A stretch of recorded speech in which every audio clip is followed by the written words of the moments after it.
Bonjour à tous, j'espère que tout le monde va bien. Aujourd'hui, on se retrouve pour parler un petit peu d'autre chose que d'habitude, puisqu'on va parler moins de Première Ligue, mais un petit peu du FC Barcelone, puisque je vais vous proposer la recrue, le joueur que doit signer absolument, selon moi, le FC Barcelone cet été, afin de se renforcer pour la saison prochaine. Alors, on sait, le Barça était sur un ailier gauche, et ils étaient très très chauds à faire Nico Williams de l'Athletic Club. Malheureusement pour le Barça, le joueur a prolongé jusqu'en 2035, si je ne dis pas d'ailleurs, donc un contrat de 10 ans à l'Athletic, son club de cœur, son club de toujours finalement. Et du coup, le Barça ne pourra pas s'offrir Nico Williams, ce qui est évidemment, je pense, une déception pour eux. Et du coup, je vais vous proposer une autre solution qui a aussi été abordée dans les médias, qui a aussi du coup fuité, et c'est un nom qui est déjà ressorti, mais pour moi, c'est un peu un no-brainer du Barça, et je pense qu'il devrait vraiment foncer sur l'occasion, sur le joueur que je vais vous présenter tout de suite. N'hésitez pas avant ça à mettre un petit like et à me dire en commentaire si vous aimerez le joueur que je vais vous présenter ou pas. Qui c'est que vous voudriez finalement voir au Barça la saison prochaine si vous ne pouvez choisir qu'un seul joueur. Et si l'expérience vous plaît, on pourra refaire l'exercice sur plusieurs autres clubs. On va en faire bien sûr pour des clubs anglais, mais on pourra aussi en faire de temps en temps sur des clubs européens, comme le Barça aujourd'hui. Donc ce joueur, on va tout de suite commencer sans plus tarder, c'est bien sûr Marcus Rashford. Alors il y a plusieurs avantages à la venue de l'international anglais du côté du Barça. Le premier, et qui est très important je pense, c'est que au niveau financier, on sait que le Barça est toujours embêté un petit peu au niveau financier, notamment pour enregistrer ses joueurs et n'a pas des fonds économiques, on va dire, infinis, loin de là. Niveau financier, le deal de Marcus Rashford serait plutôt intéressant parce que je pense sincèrement qu'il y a une possibilité d'aller le chercher en prêt. Un prêt avec une option d'achat, obligatoire ou non, sans option d'achat, peu importe, mais je pense qu'il y a vraiment une possibilité d'aller chercher Rashford. Du côté de Manchester United, Marcus Rashford était un peu barré depuis l'arrivée de Ruben Amorim, de par le système employé par le coach portugais des Red Devils, avec son 3-4-3, on sait que Rashford n'avait pas forcément une place attitré dans son 11 et il correspondait pas trop notamment aux besoins du coach de United. Il a été d'ailleurs prêté durant la deuxième partie de saison dernière du côté d'Aston Villa où il a pu un petit peu retrouver son football notamment, on y reviendra avec les analyses, les images qui vont suivre. Donc il y a une vraie possibilité d'aller chercher en prêt dans un deal qui serait du coup moins coûteux.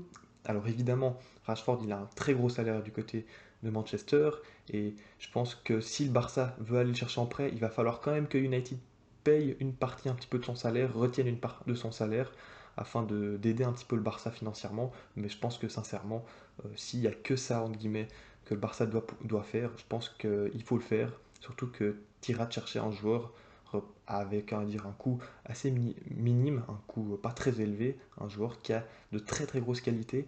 Et je vous propose qu'on y revienne tout de suite. Là, je vous ai mis ces petites stats avancées, sa data pour ceux que ça intéresse. Moi, comme j'ai dit, c'est pas toujours ce qui m'intéresse le plus, bien loin de là. Souvent, c'est quelque chose d'un petit peu annexe que je regarde souvent, mais c'est pas forcément ce qui m'intéresse le plus. Donc, je vous propose qu'on passe aux images pour voir ce que l'international anglais de 27 ans a pu réaliser la saison dernière, notamment du côté d'Aston Villa.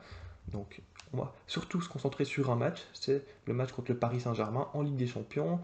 J'ai choisi ce match de manière évidemment aléatoire tout de même, parce que d'une part, c'est un match où il a débuté titulaire, il n'a pas toujours démarré titulaire du côté d'Aston Villa, et aussi pour une autre raison, c'est que le PSG, la saison dernière, était la meilleure équipe d'Europe, donc on va voir comment il s'est comporté face à la meilleure équipe d'Europe, et vous allez voir qu'il a fait beaucoup, beaucoup de bonnes choses, je trouve. Alors, pour parler des qualités de Rashford, puis c'est ce qu'on va voir à travers les images, c'est que c'est un joueur qui aime beaucoup prendre la profondeur. Ça paraît une évidence quand on pense à Marcus Rashford, mais peut-être un petit peu moins en 2025. Mais oui, Rashford reste un joueur qui adore prendre la profondeur. Là, on va le voir sur cette image, il va faire un appel, il va essayer de faire un appel dans le dos de Marquinhos. Il va presque réussir à avoir le ballon, il va pas réussir à la fin, mais regardez, il partait de plus loin, si on regarde bien, il part d'un peu plus loin que Marquinhos, il le rattrape presque, mais Marquinhos en sortira tout de même. Autre qualité de Rashford que de prendre la profondeur, évidemment, c'est que c'est un joueur qui est plutôt à l'aise, je trouve, techniquement, évidemment. Je pense qu'on n'apprend rien à personne, mais même dans les petits espaces, c'est un joueur qui a une capacité à réussir ses gestes aussi et à passer ses adversaires. On va le voir à plusieurs reprises sur les images qui vont suivre, mais rien qu'ici, par exemple, on va voir, il va s'en sortir de belle manière face à deux trois Parisiens qui seront autour de lui, deux Parisiens, même s'ils se font un petit peu éliminer facilement. Il va pouvoir passer Et là, par contre, il va se faire prendre après ce dribble, malheureusement pour lui. Mais c'est un joueur qui a une capacité à provoquer, à percuter et à être plutôt à l'aise, je trouve, dans les petits espaces. C'est intéressant aussi sur ce point-là pour le Barça. Quand on connaît le Barça de Flick aussi, qui est un Barça très offensif, etc. On y reviendra à la fin de la vidéo. Mais je pense qu'il y a vraiment beaucoup de points sur lesquels les qualités de Rashford sont alignées avec les idées du Barça de Flick. Ici, on va le voir à nouveau prendre la profondeur. Il est à nouveau face à Marquinhos, il va recevoir un bon ballon, même si enfin, il aurait pu recevoir un bon ballon, il ne va pas le recevoir juste dans cette séquence, il va simplement ouvrir un espace à les joueurs d'Aston Villa, donc ses appels peuvent ouvrir aussi des espaces à ses coéquipiers. Là, on va voir, il ne va pas être servi, mais il va pouvoir donner euh, un espace à un de ses coéquipiers d'Aston Villa qui va ensuite avoir une occasion derrière. Et Rashford va aussi avoir une séquence derrière, c'est la fameuse action où il a 5 mètres des buts, où Donnarumma sort dans ses pieds, où le gardien italien l'arrête. Autre séquence, ici il va être vraiment sur le côté, désolé pour la qualité des screens, qui comme souvent malheureusement n'est pas exceptionnelle, c'est pas dépendant de ma volonté la plupart du temps, ça dépend aussi de la qualité des matchs sur les supports dans lesquels je les regarde, donc je m'en excuse, mais on arrive normalement tout de même un petit peu à voir un petit peu ce que j'essaye de montrer, en tout cas je l'espère.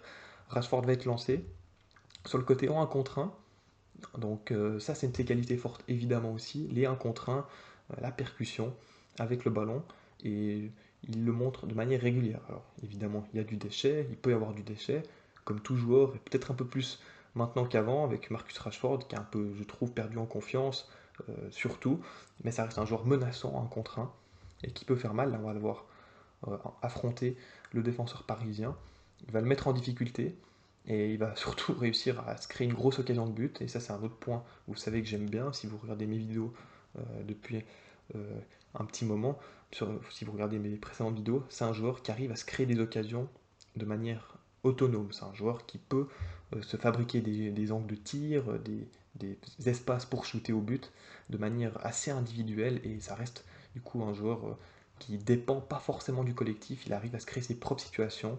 Et ça peut toujours être utile dans des matchs un peu difficiles. Donc là, cette séquence, elle amène à un tir dangereux, très bel arrêt de Donnarumma, on ne le voit pas très bien sur le screen, mais ça a amené une grosse séquence. Donc la capacité à être dangereux, menaçant un contre un, à bien percuter, à se créer ses propres fenêtres de tir finalement. Et en plus, je le dis déjà maintenant, mais on en reparlera aussi un peu, mais c'est un joueur qui a une qualité de frappe, je trouve très intéressante. Il frappe très souvent coup du pied de manière assez forte, très peu de ballons brossés, enroulés. Encore une fois, un joueur qui choisit d'opter pour des frappes en force, mais sa qualité de frappe, son ball striking, vraiment, je trouve, est qualitatif depuis plusieurs années. Ça part vite de son pied, ça part fort, c'est une frappe trajectoire tendue souvent, et il frappe, j'ai envie de dire, pratiquement toujours de la même manière. Donc on voit que c'est un répertoire technique, quelque chose qu'il a dans son répertoire technique qui est plutôt très bien établi, qu'il maîtrise parfaitement. Prochaine séquence, c'est la fameuse séquence où je crois qu'il amène le 3-2 d'Aston Villa contre le Paris Saint-Germain. Alors il va se déjouer de deux défenseurs parisiens, de manière un petit peu facile peut-être pour certains, mais quand même, j'ai pas vu tant de joueurs que ça le sont passés mettre à défaut la défense parisienne de manière individuelle, et Rashford l'a plutôt très bien fait sur cette séquence à nouveau, où il va affronter un petit espace, éliminer facilement, peut-être un peu trop facilement Fabien Ruiz, mais il va ensuite continuer son effort, passer Vitinha qui s'oriente mal, c'est vrai, pour le coup c'est assez mal défendu, mais tout de même il s'engouffre, il repère l'erreur, il fait le geste juste, il passe, et il délivre ensuite une passe décisive assez simple finalement, mais très bien sentie, avec ce ballon en retrait, et la reprise derrière du joueur d'Aston Villa pour marquer le 3-2. Donc ça c'était encore une fois pour illustrer les qualités de Rashford dans les petits espaces, sa manière d'éliminer, d'affronter, d'être une menace. Ça va être un autre point qu'on va aborder maintenant, c'est sa qualité de centre, on va dire encore une fois sa qualité de frappe de balle peut-être, qui est un petit peu sous-estimée. Là on va voir, il va mettre un ballon très dangereux dans les 16 mètres, parce qu'il sera tendu, il sera fort et dans la bonne zone. C'est tout simple comme action, mais ça montre à nouveau, je pense, les qualités du joueur. Là, un ballon tendu, il a l'habitude de frapper ses ballons finalement, qui va passer devant tout le monde. Il était dans une zone très dangereuse. Donnarumma n'était pas sorti, la défense parisienne s'en sort bien. Il va passer devant tout le monde, il va trouver. Je pense que c'est McGinn à la reprise ou Tillemans. Il n'y aura pas but derrière avec un arrêt euh, phénoménal de Donnarumma encore, mais encore une fois, c'est lui qui initie un mouvement dangereux, qui met un ballon dangereux cette fois-ci en l'occurrence, pour la défense adverse. Ici, j'ai pris un corner pour montrer tout simplement, encore une fois, s'il le fallait que Rashford ait une qualité de pied pour frapper la balle qui est plus qu'au-dessus de la moyenne, qui est très très bonne. Il va trouver un très bon ballon tendu pour Tielemans qui va le reprendre. Malheureusement, la reprise sera ratée. Ensuite, on continue avec un Rashford cette fois-ci qui va résister dans les duels afin de conserver la balle et essayer de percuter. Il va presque réussir, on va voir, il va pousser un peu trop sa balle. Je crois que c'était du pied gauche, on va le voir. Mais il résiste, il s'appuie sur le défenseur ici. Il va recevoir le ballon, il s'est créé un petit peu d'espace, il est entouré quand même de 3 joueurs parisiens. Il va réussir à se retourner, à accélérer. Il prend le dessus même sur Marquinhos, là. En tout cas, c'est l'impression qu'il donne. Il va continuer, même si malheureusement, il va trop pousser son ballon à ce moment-là. Il avait un petit peu trop poussé, il est sorti directement euh, en 6 mètres, mais Rashford a quand même une capacité, là encore une fois, il montre en tout cas qu'il y a un potentiel de menace, de percussion et de danger pour la défense adverse qui est bien réel. Et ça, je trouve que c'est toujours très très intéressant, évidemment. Ensuite, autre situation pour montrer sa qualité de pied, qui est franchement très sous-estimé, comme j'ai dit, parce qu'il est vraiment assez monstrueux dans ce domaine-là. Un coup de pied arrêté, très bon tireur de coup de pied arrêté aussi. On y reviendra en fin de vidéo. On va voir son ballon là, qui va rentrer directement dans la boîte, son centre, très bien frappé. J'ai fait un petit bug de screen, mais c'est pas grave. Il est très bien frappé, il va arriver directement euh, dans la bonne zone, là où normalement un joueur d'Aston Villa doit pouvoir le reprendre. Malheureusement, il va passer tout le monde. Le ballon était très dangereux, on a vu après sur les images d'après, je crois que c'était Camara ou peut-être aussi Konza qui s'en voulait parce que le ballon était parfait. Je crois qu'il y en a un des deux qui l'a effleuré. Mais le ballon était dans la bonne zone, c'était à nouveau très très dangereux et ça vient à nouveau du pied génial de Marcus Rashford. Voilà, là on passe sur les situations d'un autre match. Alors c'est le match aller, je crois, contre le Paris Saint-Germain. Alors j'ai pris qu'une seule situation pour le coup. C'est vrai que ce match-là, on a surtout vu le PSG rouler sur Aston Villa, je trouve, de manière ultra constante. On l'a très peu vu, Rashford, mais il a quand même réussi à créer des petits moments de doute, notamment sur l'ouverture du score. Il est aussi impliqué, mais sur cette séquence-là, il va faire mal à Beraldo. Alors Beraldo, on peut avoir des doutes sur son niveau par rapport à la charnière habituelle Pacho Marquinhos, mais quand même, il va le mettre en difficulté, il va gagner son duel assez facilement contre Beraldo, il va ensuite aller percuter, provoquer, il va le passer assez facilement, il va le déposer. Il y aura par contre un bon retour derrière et surtout un geste un petit peu manqué. Là, c'est peut-être là où un Rashford plus en confiance faisait mieux et peut faire mieux. Il se fait un petit peu avoir sur la fin de son geste, du coup, alors, il va perdre le ballon, mais voilà, il est capable totalement de créer des soucis. On le voit, il a fait une grosse course, un gros effort pour amener du danger. Au final, ça va rien amener, mais ça aurait pu être le cas. Donc le potentiel, encore une fois, de menace était présent.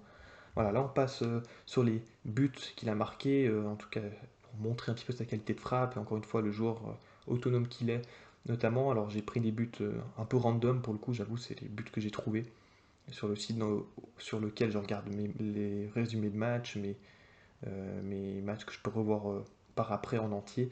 Donc là c'était contre le Paris Saint-Germain, ça c'est du hasard aussi, c'était pas voulu forcément.